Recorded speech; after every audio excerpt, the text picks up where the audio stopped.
Started working with clay? I'm going to save you a lot of time and headaches by teaching you everything I've learned since 2022. Cold porcelain clay is a soft, air-dry clay you can easily make at home. It's affordable, beginner-friendly, and perfect for detailed work like flowers and jewelry. Now let's start with the biggest problem I struggled with: dust.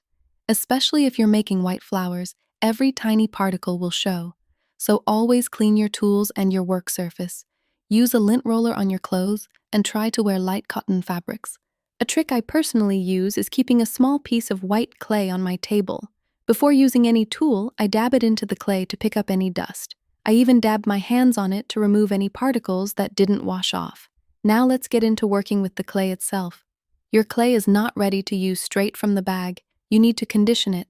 That means kneading it until it becomes soft, smooth, and easy to work with. If it still feels dry after conditioning, you can add a tiny bit of lotion or lightly dip your fingers in water. But don't overdo it, or you'll ruin the texture. And if your clay feels too sticky when you open it, just leave it out for a few minutes depending on the weather, then check it again before working. Another common issue is cracking. Cracking usually happens when your clay is too dry or not conditioned well enough, so always make sure your clay is soft and smooth before shaping.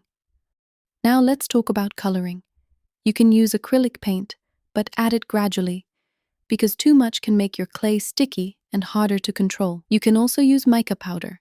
Mix it into the clay for a soft shimmer, or brush it on top for a more defined finish, and soft pastels work as well. You can mix them into the clay or apply them with a brush after shaping. Also, you can always paint your pieces after they dry, and once your piece is completely dry, I like to seal it using a polymer clay varnish. This helps protect the surface and keeps it looking clean.